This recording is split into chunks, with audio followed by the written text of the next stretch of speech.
Awesome. Hello. Welcome to the Royale. We are here. We are closed during the day, but we are here. I'm here with my friend Isaiah, and we are actually imbibing. It's a little early, just a touch of our own eggnog here with our coffee. And it is fabulous, I have to say. Yes, doctor approved. Just a little touch of it in the morning, just to kind of keep that little extra fine edge from being too sharp, So Fair enough.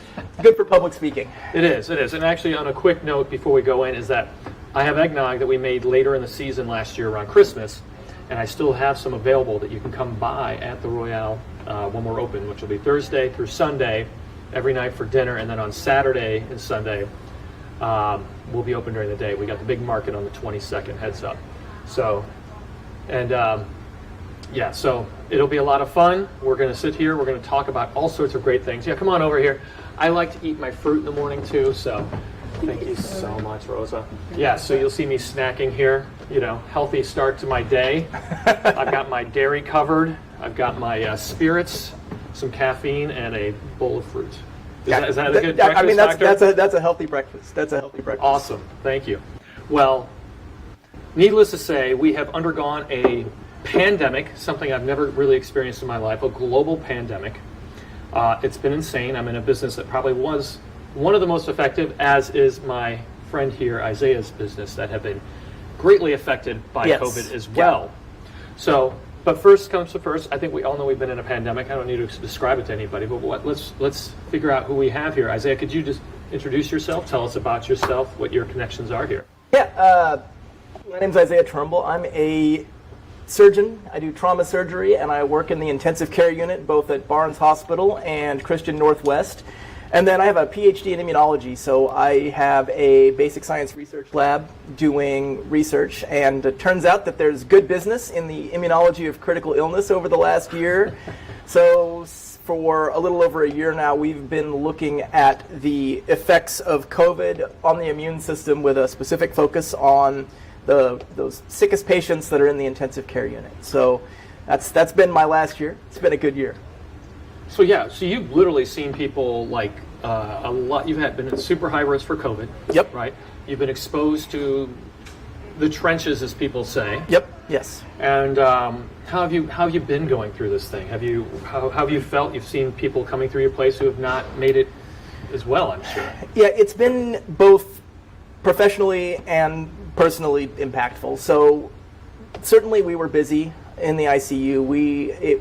At the peak of COVID, we had opened several new intensive care units just to take care of patients with COVID. And so that shifted patients into all of the other intensive care units. And so we were incredibly busy all through the last year. It's finally settled down in the last kind of 5 or 6 months. Last summer was really, really busy. And then personally, both in terms of working more, but also just the stress of being exposed to COVID. I got COVID in November. I was COVID positive and was fortunate to not be that sick, but was stuck at home and quarantined, and my family had to quarantine, and just the anxiety surrounding that. So it's been an interesting year. And on the other hand, suddenly research on critical care immunology was popular, so it was good to be able to be impactful and do stuff that people cared about, and for people to be interested in that. That's great. Well, the big question is, of course, everybody wants to know.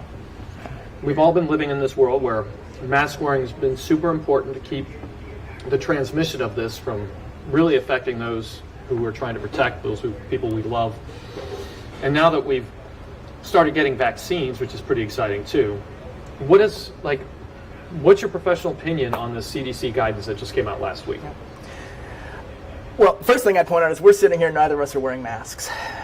Oh shit, that's right, yeah. And both of us are vaccinated. That's true. And so we're well within the CDC guidelines because both being vaccinated, we're both very unlikely to get COVID if we were to get sick. I support the CDC guidance. I think it's science-based. We're never going to have zero risk. There's always going to be some risk. There's risk with everything. Mm-hmm. But I think that the new guidelines for folks that are vaccinated are reasonable, are a reasonable response to the current situation. So there's a lot of public seems to be very unsure about these recommendations from the CDC. Often the public that is very much in line with getting vaccines as well. Yeah. And is this, I mean, they have a fear of kind of the lifting of these restrictions. Are these founded? Well, I think the problem is that the science is complicated. Even for those of us who do it, you have to ask, what does it mean to have COVID? So we in order to understand the vaccines and the risk of transmission and the risks if you get COVID, we have to think a little bit about what does it mean to have COVID. So you can have a positive COVID PCR test, which just means that you have enough COVID virus particles in your nasal secretions that when we do the test, we can detect them, and that's your positive test. But that test is yes or no, and within that test, there are people who are more positive or less positive, and that's because you have a different amount of virus in your body. So that's just if your COVID test is positive. But then there is, are you asymptomatic or do you have symptoms? So you can have a positive test, but not have any symptoms, asymptomatic. And then there's the question of, can you transmit COVID? So you can have a positive test, but have a really low level of virus and be very unlikely to transmit COVID. And so to understand how to deal with the new guidelines for vaccinated people, we have to think a little bit about what does it mean to be COVID positive, and what do we know about transmitting the virus? So things we know. Folks who are vaccinated are very, very unlikely to get COVID. And by get COVID in the studies, in the Pfizer studies and in the Moderna studies and in the Johnson & Johnson vaccine studies, what they looked at was both being symptomatic and having a positive COVID test. So a fairly rigorous definition. So they compared people who were vaccinated to people who weren't vaccinated, and they had to both have some symptoms and have a positive test. And so there was 95% less people who met those criteria if they were vaccinated. So that's just, I have some symptoms and I have a positive test. That doesn't even speak to the number of people who were sick, went to the hospital, God forbid the intensive care unit. And those numbers were even less. So I think in the Pfizer study, I think there was only one person who was in the intensive care unit. So if you have the vaccine, you're extremely unlikely to get COVID, by which we mean have symptoms and have a positive test. You're even less likely to end up being sick and needing to be in the hospital, and extremely unlikely to end up in the intensive care unit.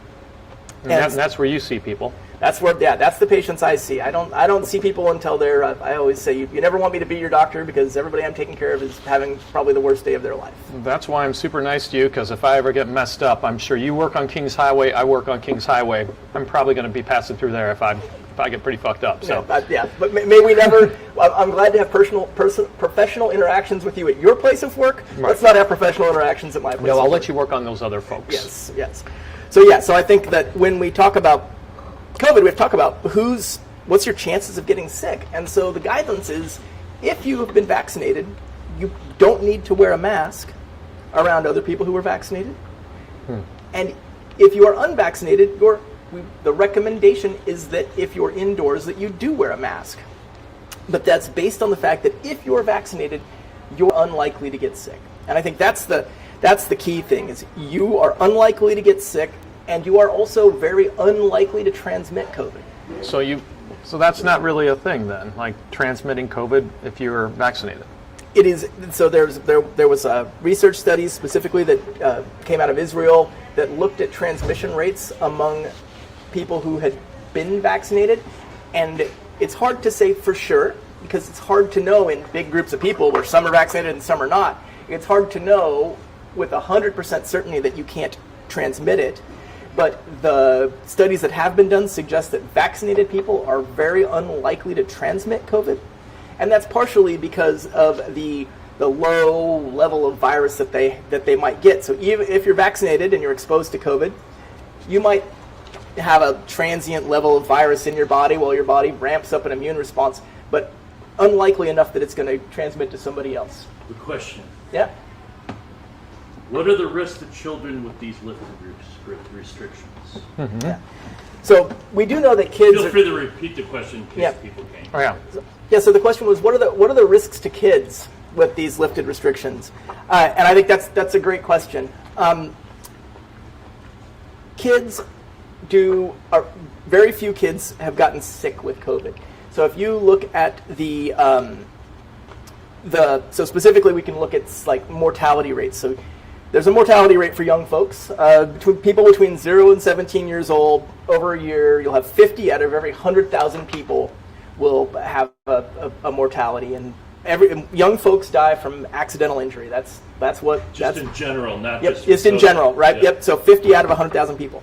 If you look at the COVID mortality rates, it's 0.15.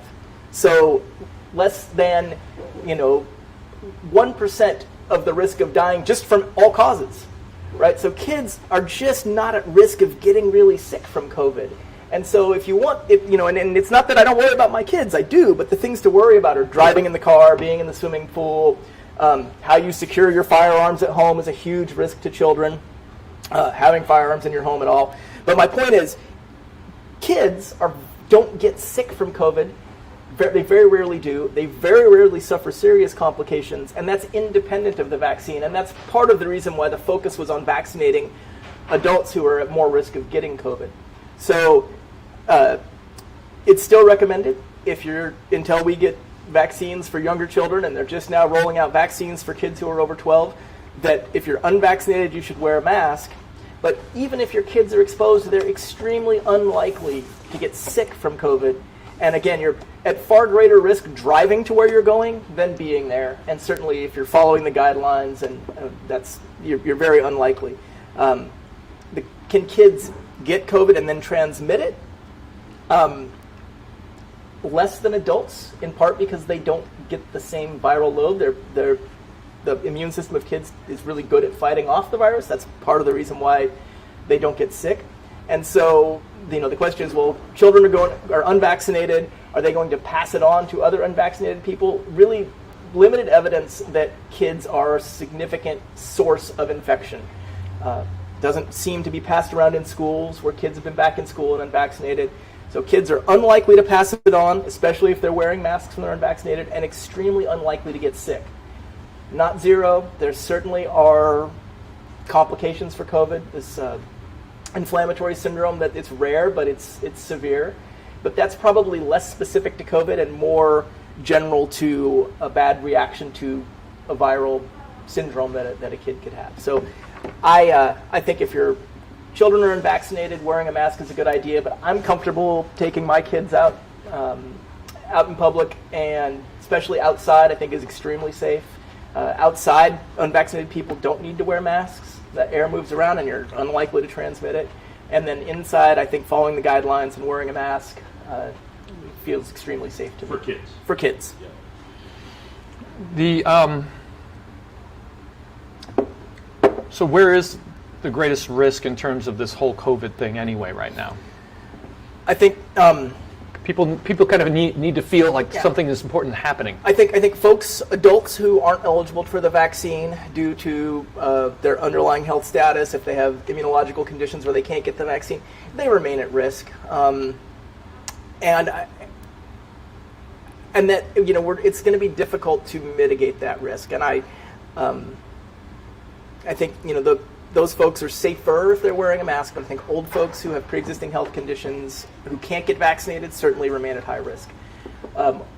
Older folks who have health conditions, even if they're vaccinated, a slightly higher risk of becoming sick. It's not zero, but it's extremely low. Once you're vaccinated, you have extremely low chance of actually getting sick from COVID. It's not zero, but we're never going to have zero. So if you have a kid, what should you be worried about? Because people love worrying about children. Driving in a car is the most dangerous thing that most of us do on any given day. I think for... And you see people who didn't poorly in their driving, probably a lot. Yep, every day. Wear your seatbelt, use an appropriate child seat, certainly for kids. We're coming into the spring and summer. Drowning is a huge risk for children, so being safe around water, teaching your kid water safety skills, those sorts of things. And then, as politicized as it is, I think firearms are a huge risk for children. If you keep firearms in your home, you're at an increased risk of having an accidental shooting or an increased risk of someone hurting themselves intentionally. And in fact, keeping a firearm in your home doesn't make you any safer from somebody breaking in. So for me, if you want to talk about a thing that you could do to make yourself safer, either don't keep firearms in your home or keep them locked up. Those are the things I worry about. And car accidents and drownings, those are the high risks for young folks. Okay. So there's all sorts of other things we have here. Just want to tell you that I'm still enjoying this delicious coffee, sitting down, having a conversation, a human conversation. Yep. That I'm glad that we can start having again. And it feels safe because we know we're vaccinated, and I'm just not worried about it. And so, is it okay? Do you see the CDC guidance changing at any point? Where do you think it looks like 6 months from now? Yeah, I don't know. I think it will be hard to get guidance that says that unvaccinated people can't wear masks or are safe to go without a mask. The rates of COVID in the community are very low right now. So even our St. Louis rates are extremely low, and that's different. So what we look at is the test positivity rate. So lots of people get tested either because they want to travel or for work or because they're symptomatic. And our test positivity rates have gone down, which suggests that there's just a lot less infected people transmitting COVID to each other. In part, that's vaccination. So people get COVID, but they can't pass it on to vaccinated people, so it's harder for the virus to move through the community. Theoretically, once we have a very high vaccine rate and a low rate of COVID in the community, we could get to herd immunity, where there are not enough susceptible people around to pass the virus so that the virus dies out. And in that setting, if we got to herd immunity, enough people vaccinated, low enough prevalence of virus, then maybe it would be safe to go around unmasked if you were not vaccinated. Tell me more about this herd immunity. I know people talk about it and people get really worked up about it as well. Yeah. What is it, and where are we in that, and is this a good thing? I don't know. Yeah, I mean herd people immunity... get really worked up about that one. I know. Yeah, and I think, so herd immunity has two components. The first component is people in a population being immune to a disease, either because they've been previously exposed. So we think that probably about 10% of the population was exposed to COVID and has natural immunity. Those numbers vary from place to place, and they vary over time, but the best data are about 10%. I don't know specifically for St. Louis, but that's the best data for the United States.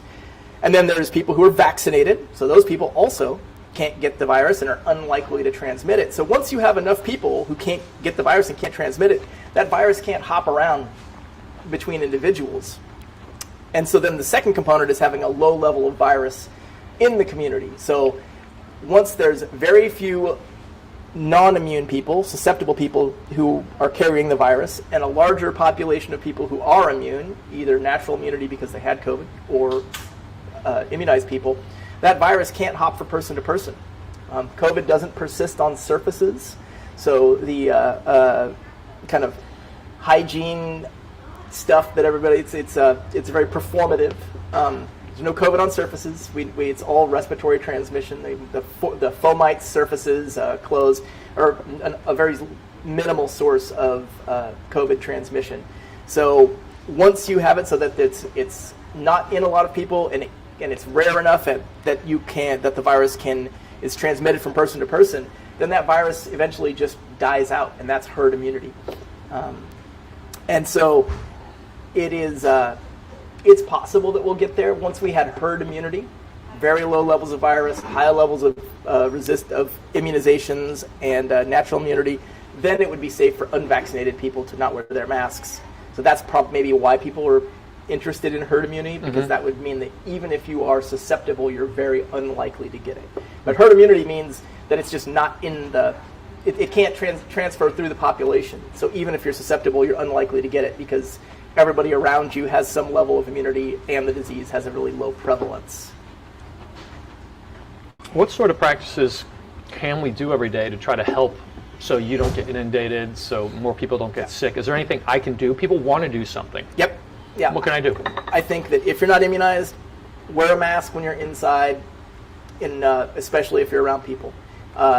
If you are immunized, if you're in a crowded space, so I think public transportation, wear a mask. We know masking works. If you can look at the COVID rates in municipalities that had strict masking requirements and the COVID rates in municipalities that are adjacent who had liberal masking requirements, and we saw, even in St. Louis, we saw increased rates of COVID test positivity. It's just a measure. Do a bunch of tests, how many are positive?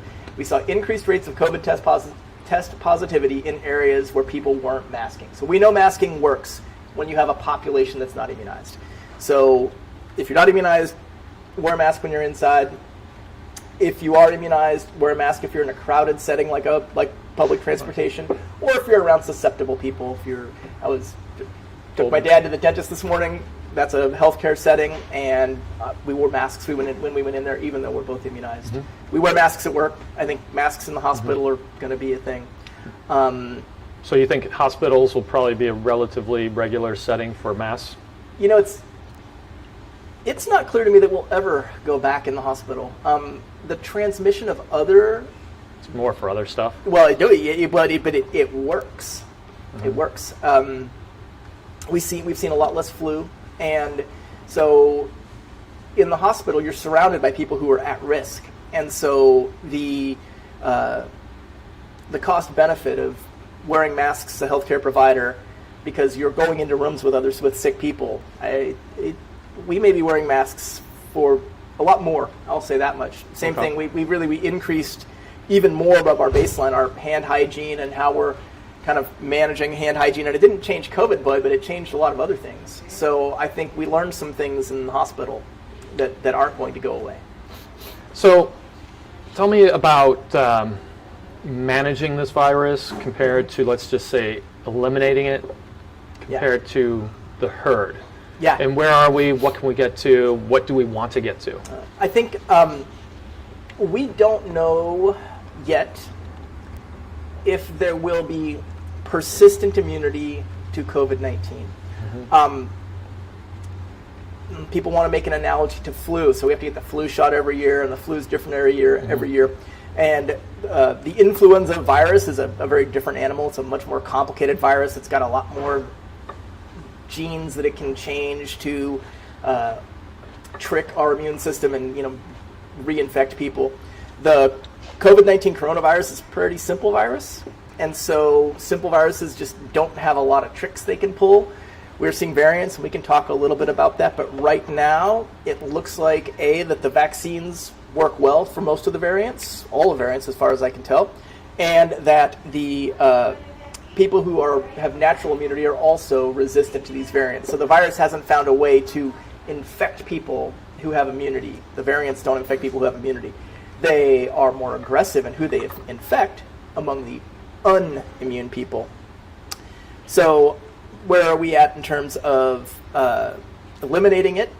Well, eliminating it, managing it, and herd immunity, it's going to depend on what happens over time. So if the virus finds a way to mutate and reinfect susceptible people, we have no evidence of that, then this will be a managing situation. It'll be like influenza, and you'll have to either get an update or booster shot. But I don't, my impression is that, and again, we'll see. And now I'm speculating based on what we've seen in the existing kind of COVID populations and the response to the existing variants. My impression is that this will be a durable immunity, and that we will eventually get to a place where we do have functionally herd immunity. Everybody's either been exposed or been immunized, immunizations for kids, and I think we'll always have some COVID-19, right? There's always going to be people who show up and will test for it and they have it, but I think that we will have no community transmission or very limited community transmission. But I think that's probably another year away till we really eliminate this through a combination of vaccines and people recovering. Wow. There's a lot of heavy stuff here, man. Yeah. So your practice, your doctor recommendation for, I'll say I've seen Isaiah pretty regularly during this pandemic. Yep. He's come by with regularity prior and post-pandemic, as do I see other people that are in his trade as well. Yep. Is there an irresponsible or responsible response by me? Am I being irresponsible, making one decision over another? I think if you're vaccinated, you can follow the CDC guidelines. You can be around people who and not worry about their vaccine status because you're unlikely to get it from them if you're vaccinated, and you're extremely unlikely to pass it on to anybody else. So I think that if you're vaccinated, if you get your shots, you can go back to living a normal life safely. Safe for you and safe for other people. I think if you're unvaccinated, and you should get vaccinated. If you're unvaccinated and you can't get vaccinated, I think you have to continue to wear a mask. I think that's the safest thing, and especially if not be in crowded settings with unmasked people. I think you're safe around vaccinated people, and that's the CDC guidelines. But I think unvaccinated people in groups are at risk of passing this on. So you're vaccinated, and I think you're being responsible and you're following the guidelines. We're never going to have zero risk. Never. Now, how about there's some people find comfort wearing these masks. Is there an improved safety? Does it matter, or is it just okay? Well, I think how you feel is safety, right? So if people feel better wearing a mask, I'm all for people wearing masks. I think if you're vaccinated, I don't know that you're significantly improving your personal safety or significantly improving your physical safety or significantly improving the physical safety of people around you if you're vaccinated and you're not in a crowded setting or around people who are immunocompromised or at greater risk. That said, if it makes you more comfortable, that's entirely reasonable because it's not zero risk. There's always a small chance. So I don't want to say that people shouldn't wear masks. Okay. But I think psychological safety and how you feel, those are real things. But if you're vaccinated, wearing a mask is not the thing that's going to make you, is not the thing you can do to make yourself safer, I guess is what I would say. And there's always risk. And so your physical, the chances of you having a healthcare problem once you're vaccinated from COVID-19 is really low. And so I think if it makes you more comfortable, absolutely wear a mask. And I'm certainly all for, in support of that, and there's a mask in my pocket at all times. And I think that's going to be the foreseeable future for all of us. But I don't know that it significantly increases your personal safety unless you're around people who are immunocompromised or in a crowded setting. And even then, it's really less about your personal safety than about the fact that after you're vaccinated, you could theoretically be exposed to COVID and have a very low level of virus that you could theoretically pass on to somebody else who was susceptible. That risk is not zero. How close to zero is it? I don't think we know. Okay. But I think it's low enough that we can't measure it effectively. If you look at when I was looking at the data for children, I had to go back and look at the absolute numbers because the percentages for kids getting really sick was less than 0.1%. So I had to go back and look, at the actual data because it's 0.15 in 100,000, right? So really, really low, and probably less than some other things that we should be concerned about. You can't change some risk. Some risk is not modifiable, and people will say, "Well, this is a risk I can avoid." But that's a personal question, and it's as we hop into our cars every day. Yeah. Correct. Yes. Exactly. I've had enough coffee that I'm probably a little hypertensive. I should avoid I was looking at the data for kids, and you tell me if I'm wrong about this, but the way I saw the data for kids is it looked like the kids were at about the same risk as a fully vaccinated adult in terms of severe illness and death. Ooh. Because it was literally maybe it's a little higher, actually, but like very close. Very, very close. No, you're right, Bill. I didn't run the numbers in that way. Although I will now, because that's a really it's an astute way of looking at it. Yeah. Yeah, I know. I think that's probably about right. I'm looking to see. I got a little bit of data right in front of me, but I don't have it. But no, I think that's probably about right. Yeah. I mean, kids. For me, the issue with kids has always been: is there a risk that they're going to have a COVID infection that they pass on to people who are susceptible to their parents or their grandparents and so on? And the data are that kids are not a huge vector. I mean, certainly kids can pass it on, but much less than adults, in part because they have those lower viral loads. But I mean, the personal risk to children is really quite low. It's not zero, and I think, again, if you're unvaccinated and you're inside, then you should wear a mask. If your kids should wear a mask if they're unvaccinated and if they're inside. Outside is pretty safe, though. I mean, I let my kids play outside. So one of the big concerns that I see a lot is what's going on in Brazil with kids? Yeah. Because something's going on with kids in Brazil that's different than what's happening with kids here. Yeah, I think they're calling it the P1 variant does make kids sicker, and that's all the more reason to get kids vaccinated, because the vaccinated children are protected. And I think if we had, and there isn't a high prevalence of the P1 variant in the United States. I'm not 100% sure that it's P1. Don't hold me to that. But that variant that's in Brazil does make kids sicker. It's still not quite the rates we're seeing in adults, and that variant's not prevalent in the United States. But the thing we can do for that the most is to get people vaccinated.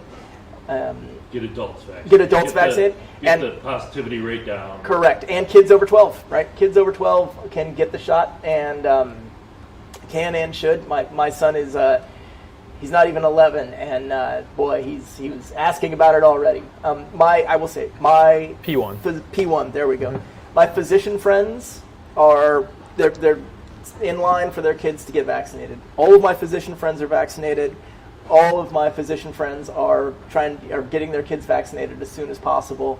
I got the shot as soon as I could, and I would sign my kids up. I know a lot of people who signed their kids up for the trials because they were confident that the vaccine is safe, and their kids wanted to get it, in that kind of teenage years where they can be active participants in making a decision, understand the risk. The kids wanted to do it, and I think that's a good thing. Yeah. The other question I see a lot is how, and I've seen doctors sort of argue about this as well, but like, when the vaccine's approved for children under 12, how important do you think it'll be for kids that young to get the vaccine? Because I've seen some doctors say, maybe not, like for young kids. I think that with the original COVID strain, you could make a good argument for not immunizing kids who are younger. But if the vaccine is safe, it becomes a little bit of a question why. Certainly, I think with this P1 variant, if it makes kids sicker, yeah, I think it's I would think we should, and then it becomes a little bit like the HPV vaccine, right? Because people say, well, should I get my child the HPV vaccine because HPV is transmitted by physical contact, and my kid shouldn't be having any physical contact until they're a teenager. But when do you draw that line, and how do you decide? And do you want to keep track of that till they're 10, 11, 12, 13? And also, could kids be carriers and transmitting this virus through to people who maybe can't get the vaccine or immunocompromised, or their immunity fades? Because we don't know, especially for older folks and folks who have health problems, how durable that immunity will be. Right now, it looks like for most healthy people, the immunity is very durable. I think at least out to 6 or 9 months, it's just where we have the data, right? Pandemic hasn't been here very long, so to have people who've had COVID or had the vaccine and watch them. I read that one of the ways they're sort of estimating what the durability of the vaccine and the natural immunity would be was based on SARS-1. Yeah. Which happened 20 years ago, and they've looked at the T cells and the potential immunity for SARS-1, and those people are still immune, like almost 20 years later. So Yeah. if SARS-2 follows that same Yeah. trajectory, we should have long-term immunity. Yeah, and I mean, and you think about all the other, measles and chickenpox. I'm old enough to have had chickenpox, but you got chickenpox once and then you never got it again. And I think that's probably also true for COVID-19. If there's always a low level of COVID-19 in the community, then that serves as a little bit of a natural booster, right? So you've been immunized or you've had COVID and gotten better, but if you're periodically re-exposed a little bit because it's just endemic in a population, that will also serve as a functional booster response. Okay, that's interesting. Yeah. So you can kind of get a booster in a way just from having it somewhat prevalent in the... Yeah. I would guess, I've had the vaccine, I had COVID and I've had the vaccine, and I probably have been exposed otherwise. My immune system has seen some COVID-19 even if I didn't get sick from it. Wow. Well, this has been a lot of fun, I gotta say. Bottom line, though, is that what is the risk about just going out without a mask into settings comfortable settings like this to, wearing one? What is I think if you're immunized, you're not making, in my opinion, if you're immunized, you're not making yourself any safer by wearing a mask. Okay. Unless you're in a crowded setting, like a bus. People said this, but I'm not doing it for me. I'm doing it for you. Yeah. I think, but if you're in a crowded setting around people who are at risk, I think it's reasonable to wear a mask. But if you're in an open setting and you're vaccinated, you're just not putting yourself at any risk. And unvaccinated people should wear a mask. They absolutely should, if they're inside around other people. But I think that's a choice they can make. I don't think that. I mean, there's no data to suggest that vaccinated people have a high risk of passing on the virus. Right? The data are that once you're vaccinated, you're both unlikely to get it and unlikely to pass it on. So, are you putting other people at risk if you're vaccinated by not wearing a mask? Boy, I think that risk is really minimal. I mean, there's just and again, because the incidence is so low, it's hard to know what the absolute number is. The thing that comes up a lot was there was the 8 New York Yankees who were immunized and then they tested positive. But that they were positive in that the PCR test was positive. It's not that they were sick, and it's not that they could pass it on, right? Is there any chance? Yeah, there's always a chance, right? When you buy a lottery ticket, there's a chance that it's a winner. I still haven't gotten mine. No. You can sell those because. So I think and again, I don't know what the absolute rates are, but my guess is they're probably getting towards that kind of lottery level of risk that we're talking about. Well, do you have any other questions, Billy? See anything else popping up? Nobody else is asking any questions. Were there any topics on that list I sent you that we didn't cover? We look like we covered them, whether or not I asked them directly or otherwise. Yeah, I think it's pretty good. Yeah, I mean, I just, I don't know. Do you feel bullish? How do you feel these next 6 months, a year can go for us? What do you think the positives are, regardless medical or not? I mean, you live in a social world as I do, right? And you live in the medical world. I really think this is a miracle of modern medicine, right? This disease cropped up not even 18 months ago, and we have managed to make vaccines and start to widely distribute these vaccines in 18 months. The test positivity rates are going down, the hospitalization rates are going down. I think here in the U.S. that we are on the path to normalcy as long as people get their shot. Unvaccinated people continue to wear masks. I think the wider world is still at risk. I think there's a lot of vaccine inequity. So I'm bullish about being able to come in here and hang out with my friends or do some work at your bar. I think that we have some work to do in the rest of the world to get that vaccine out. But I really feel like this is a miracle of modern medicine. We talk about the internet or the space race, and we took a new disease and made a vaccine and got the population vaccinated, so I'm bullish on the whole thing. One other question I did forget to ask here is often, as you talked about showing certain sort of a procedure that we should be doing, you go into a restaurant, you go into a bar, you go into any sort of place. How about employees? What are your thoughts about that? I mean, should they be paying any different attention? Should we be alarmed if we don't see somebody, wearing a mask, or what's? Again, I think so. It's two sides. If you're a patron and you are vaccinated, you're safe. If you're an employee who's around the public and you're vaccinated, I think you're safe. I think your chances of getting sick, of getting COVID and getting really sick are incredibly low. Vaccinated, there was, I think, 8 cases in the Pfizer trial. There was 22,000 people who got the vaccine. 8 of them were folks who got symptoms and had a positive test, and there was 1 person who wound up in the hospital, 1 case of severe COVID out of 22,000, and there was no deaths. And the risk factors for still getting it, if you're older, if you have health problems, I think that's a little different. I mean, I think if you were an older person and you were working in a public-facing job, I might still wear my mask. I think, but I think if you're healthy and you're younger and you're vaccinated, I think you can safely be around people. Okay. I think those are the data, and I think it's less. I worry less about whether the people around me are unvaccinated because I feel comfortable with myself being vaccinated. I hope that people are being responsible. I hope that people who are unvaccinated are wearing their masks.